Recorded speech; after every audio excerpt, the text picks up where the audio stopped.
Breaking news. Breaking news. It's the year of the chatbot. The latest setback for climate action. The latest Supreme Court ruling. In the latest Supreme Court ruling, the court is set to redefine.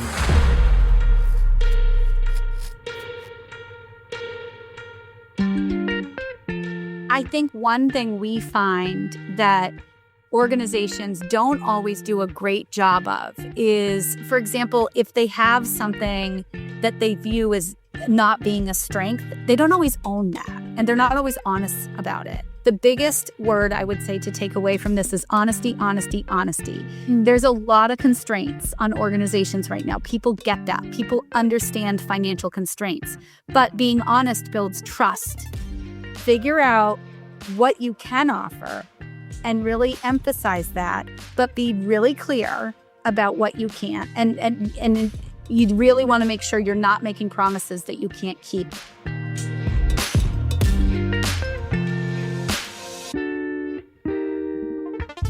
Hi there, and welcome to the Mission Forward podcast. I'm Carrie Fox, your host and CEO of Mission Partners, a social impact communications firm and certified B Corporation, and thank you for tuning in to today's fantastic episode. That is the voice of Allison Wyatt, today's guest and a fantastic expert on all things HR and employee management. And as we've been checking in with our clients, we are hearing time and again, most organizations are, one, in the midst of year-end reviews. They are determining and finalizing 2025 budgets. They are plotting strategies for the year ahead. And all of that is in addition to navigating how best to balance the demands of their employees with the demands of their business.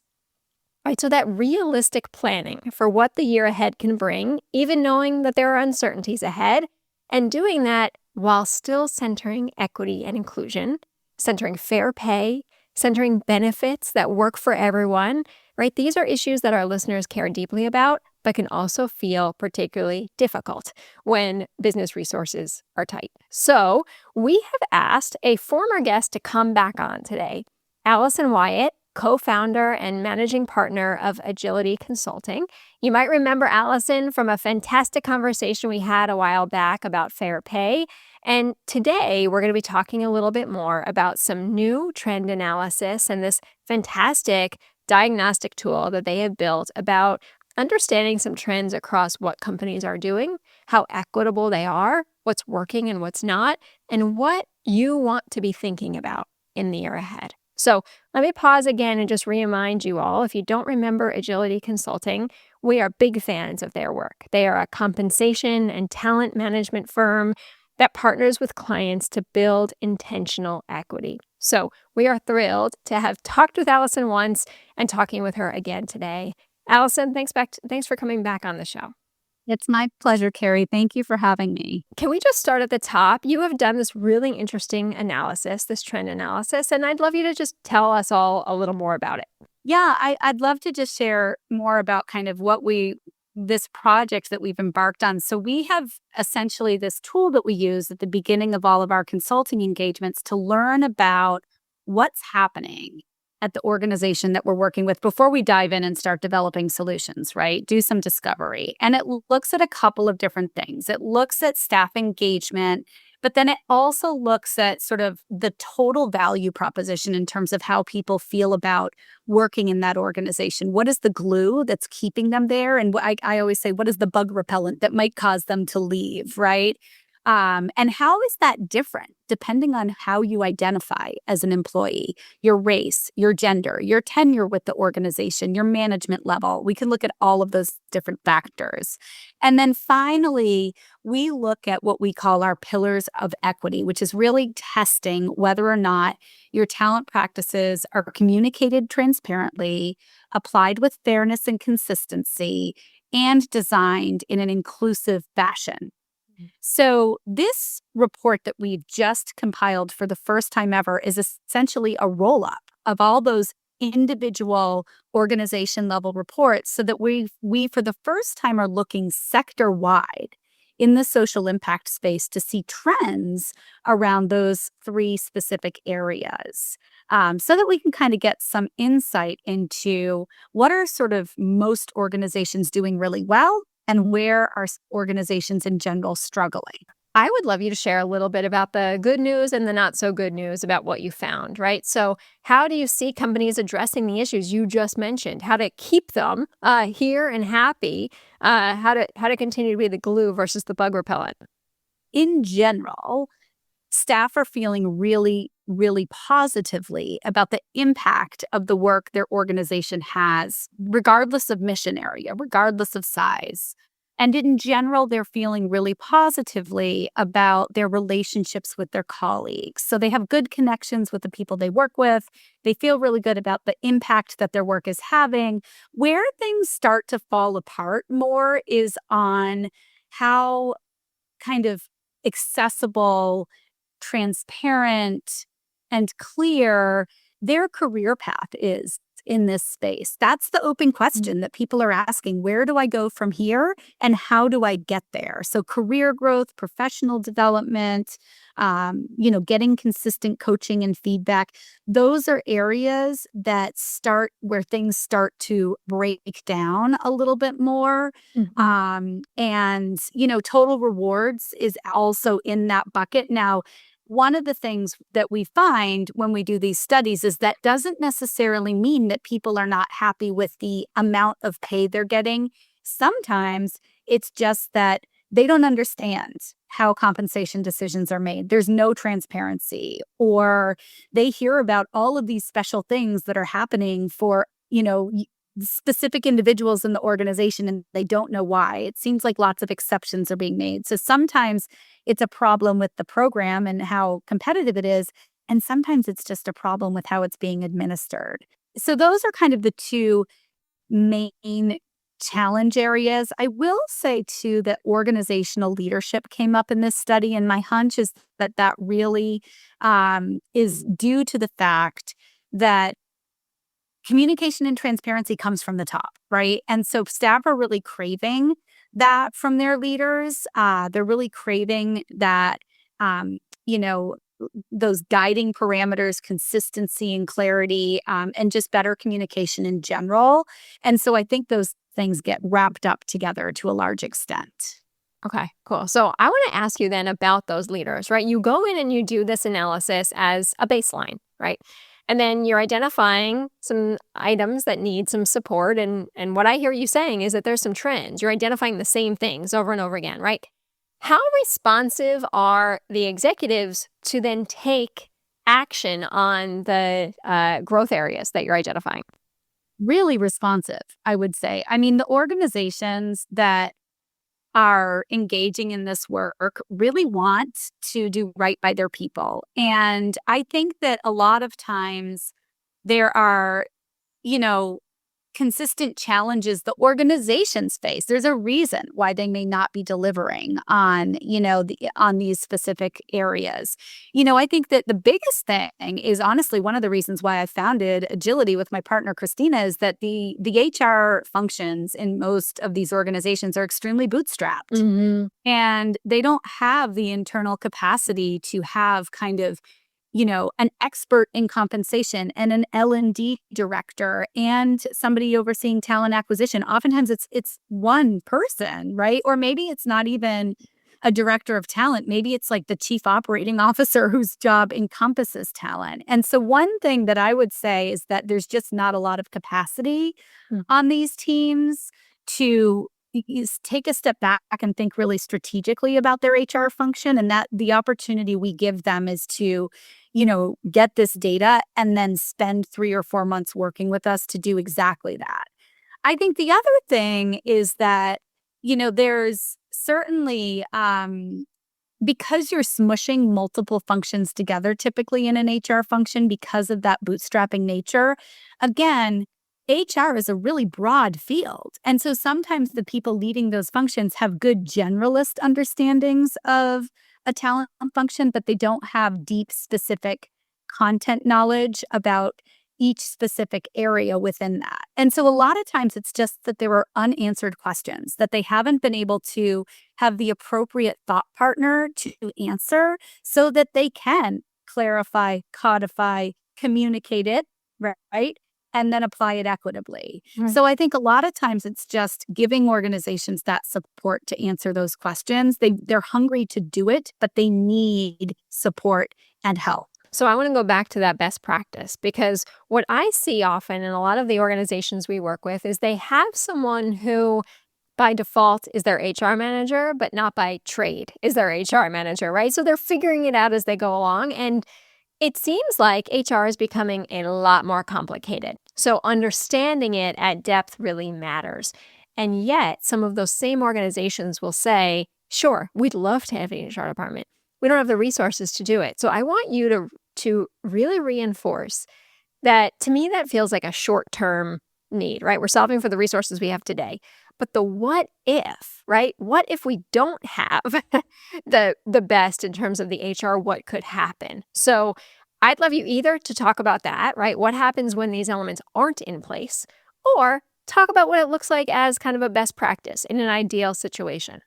Well, and let's be honest, these elements are likely not coming into place anytime soon, right? I've been doing this work for 20 years now, working with hundreds of organizations around the country, and this has been an ongoing challenge. And so I think that, that's the reality that we need to sort of plan to address for leaders in that situation.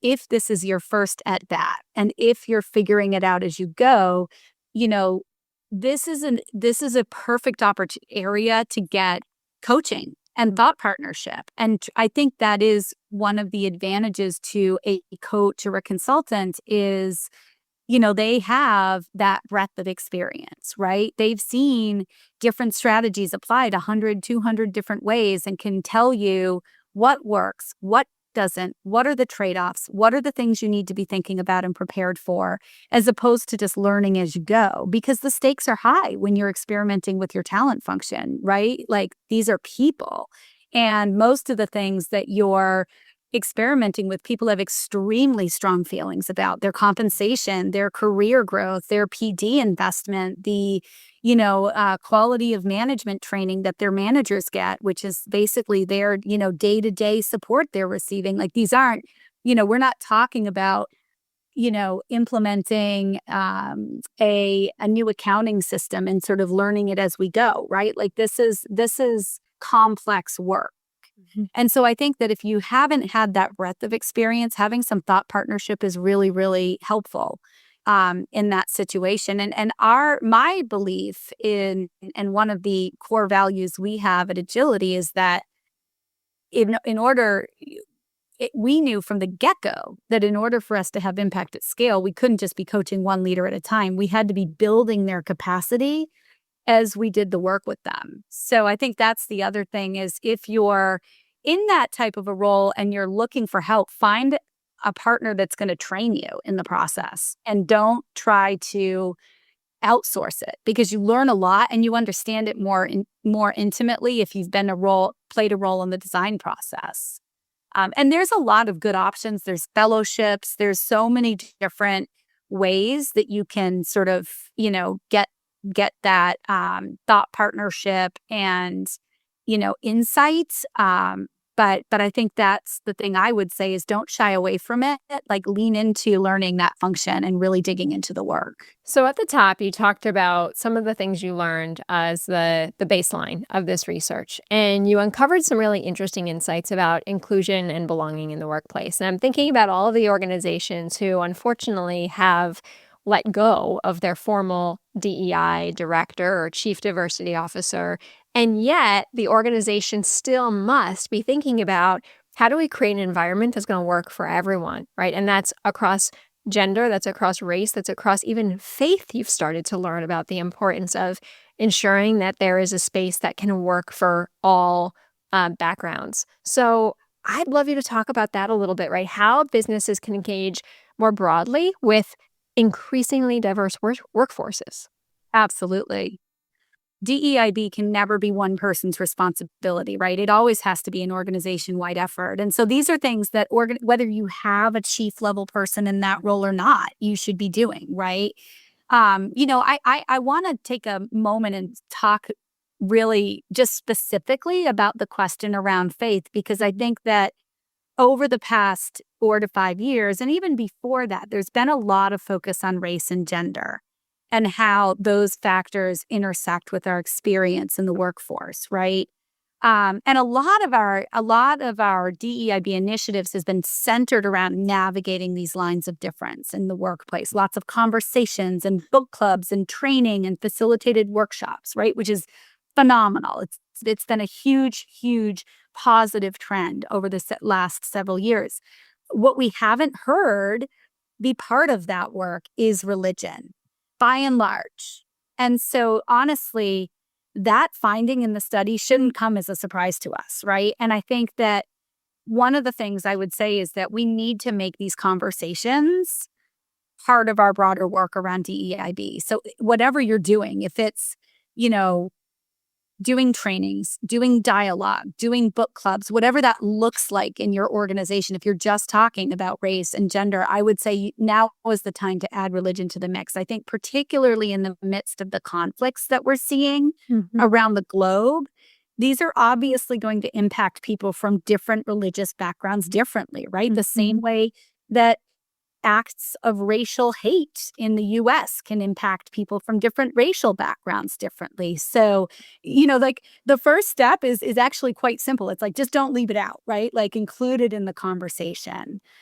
Because I do think that the really positive thing we've seen over the past several years is that we found that when we put intent and focus on these topics, people feel heard, people feel included and respected, right? Because they are, right? They're being listened to, and we're working through these tensions, or at least we're beginning and we're getting better, right? We're making progress. So that's, I would say, just something I think most organizations that I know need to think about, in terms of getting started with your more generalized DEIB work. I think in any effort like that, we want to start with listening.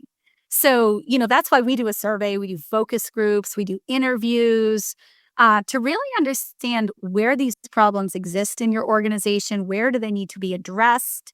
If you haven't already done that, if you haven't gotten feedback from your staff, then that's where you start, right? And then you can engage your team in reflecting on what you learn and starting to brainstorm ideas and capture suggestions and do some formalized action planning in a really inclusive way where you're sort of letting people be a part of co-creating what those solutions look like in your organization.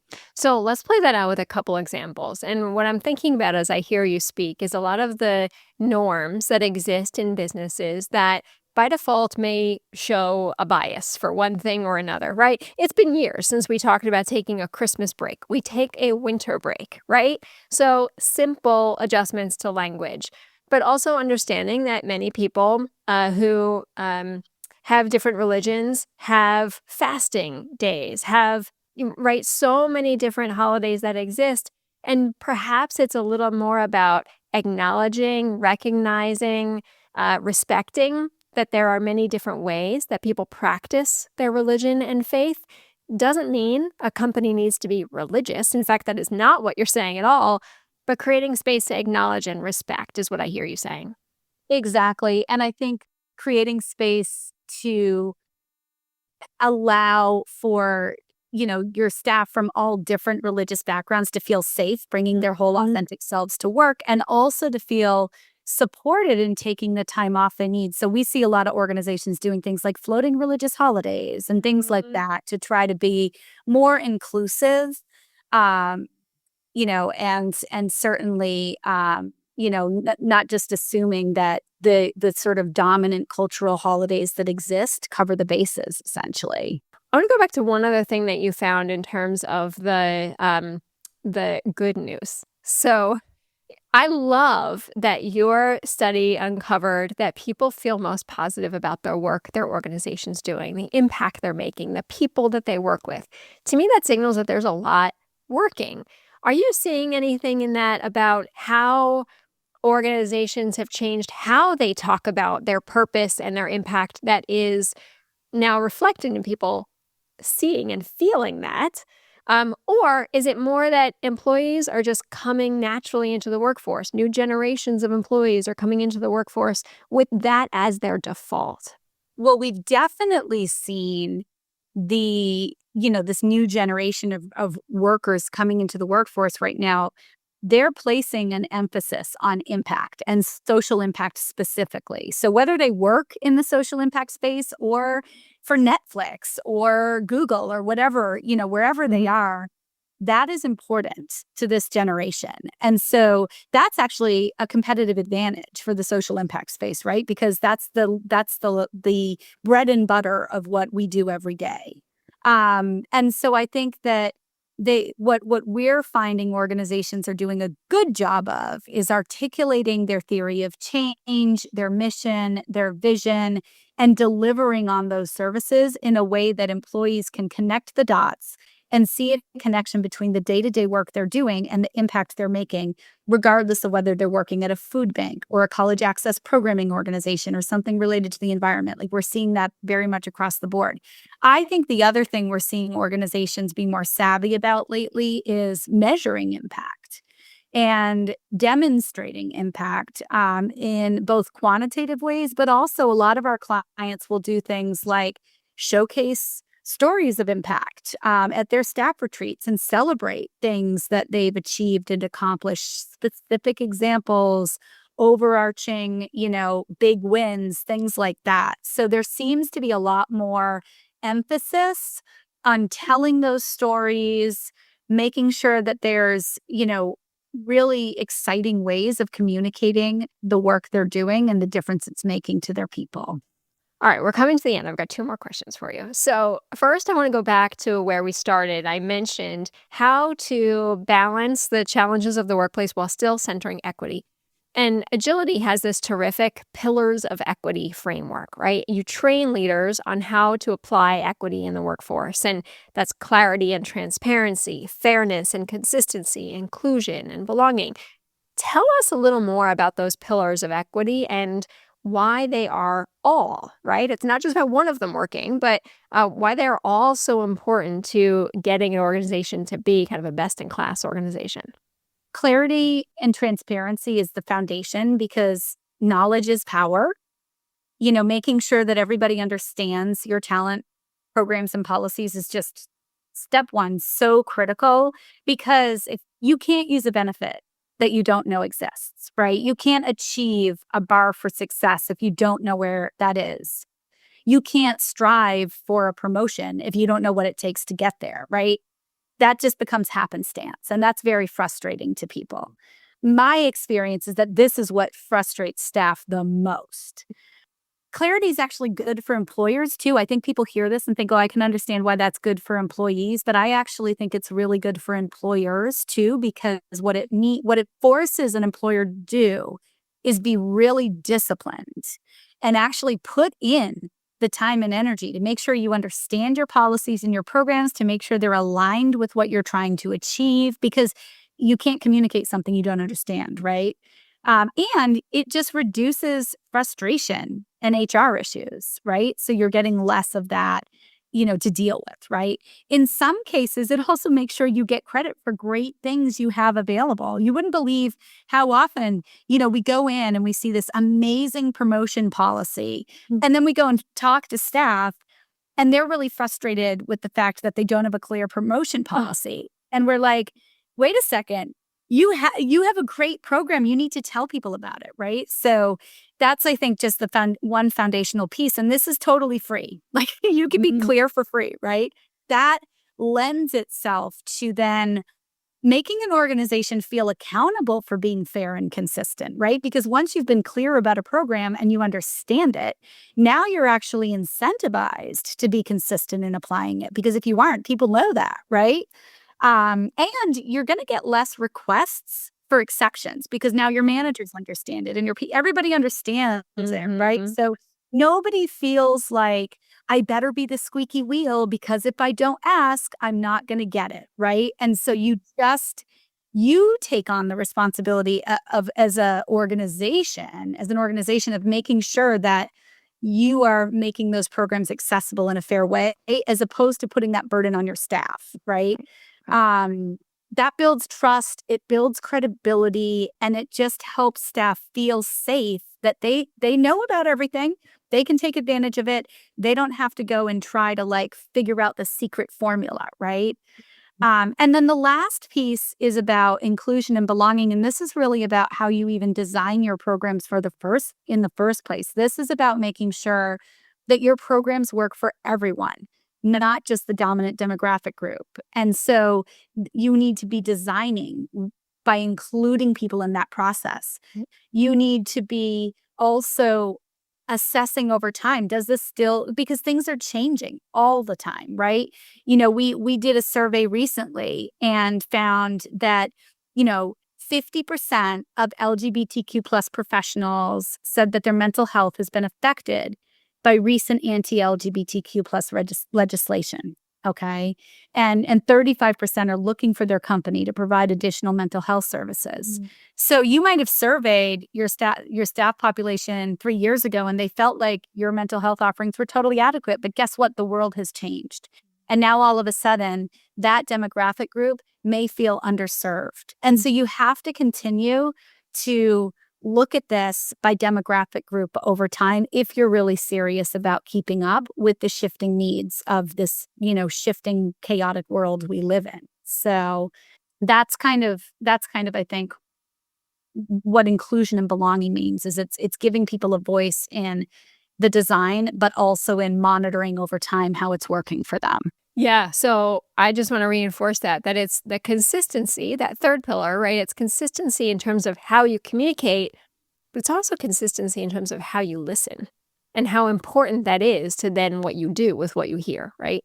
Exactly. And I think that's the other thing that you have to remember is if you ask, you have to do something with it. You always want to share back what you heard, what you learned, and be able to take some actions to address those challenges. Because that's another thing that just really frustrates people is when you don't, when you don't sort of talk about, what you're doing with the information you gather. Right.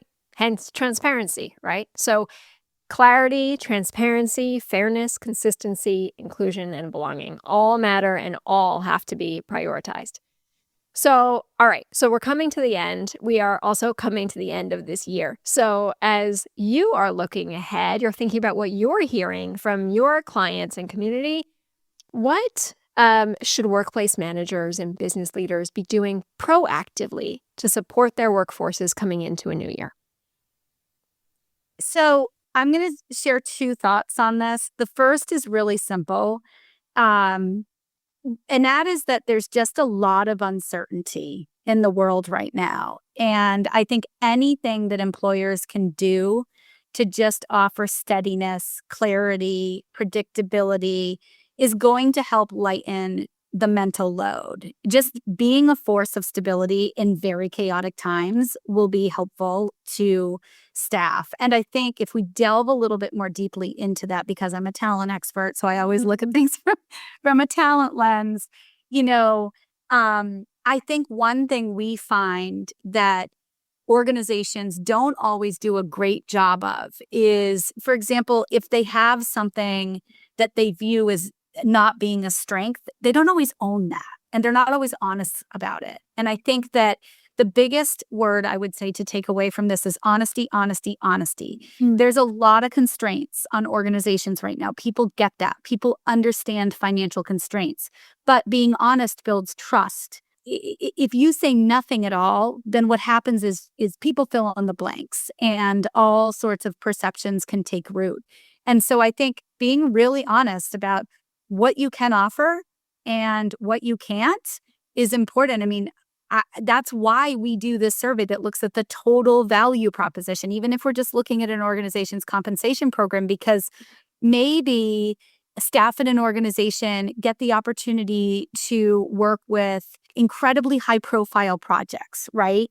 That give them access to a really powerful, valuable network, right? And maybe they get lots of flexibility. So even though, they're not paid above market, right? That's what's valuable in the organization. And so I think you need to figure that out, like do the work, figure out what you can offer and really emphasize that, but be really clear about what you can't. And you really want to make sure you're not making promises that you can't keep. I think that I see a lot of organizations fall into the trap of saying, oh, we really prioritize people's growth and development.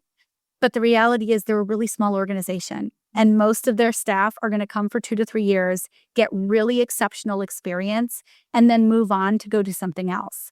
And that's okay, except if you haven't been clear about that and you've set the expectation that something else is going to happen, because now people feel like you misled them. And guess what? You did, right? So honesty is the best policy. And I think that people respect and understand that even the best companies with all the resources in the world can't be 100% on every single aspect of their value proposition. So that's kind of, I think, what I would encourage every organization to do is figure that out. Well, you're ending where I love, which is really about proactive communication, right? So thinking intentionally about what you have to say, what you need to say, what you need your employees to hear, communicating it clearly, and being honest along the way. So, Allison, I love our conversation so much. You are such a wealth of knowledge and insight, and I would reinforce to folks who are listening that if you are determining how to navigate your way into the new year and you could use some support from someone like Allison, I implore you to call her. There will be details in the show notes about how to get in touch with Edgility Consulting. And of course, if you need help with your communications along the way, we'll always be here for you. So thank you all for listening today. And thank you again, Allison, for a fantastic conversation. Thanks so much, Carrie. And that brings us to the end of this episode of the Mission Forward podcast. You know, as mission-driven leaders, we know our people are our greatest asset. Certainly, we know that at Mission Partners, and we can't move our mission forward without people. Edgility Consulting, I've had a chance to get to know them over the course of the past year, and I'm so glad we had time with Allison today. They are a compass for building equitable organizations where people thrive. Their talent management experts empower you to break free from traditional hiring, compensation, and talent management norms that perpetuate inequality and prevent you from hiring and retaining great people. So put your values to work. Act on equity. Visit agilityconsulting.com to talk to one of their consultants about upgrading your talent system. Attract and retain top talent and ensure equity at your organization today. Thanks for listening, my friends. Look forward to seeing you next time on the Mission Forward podcast.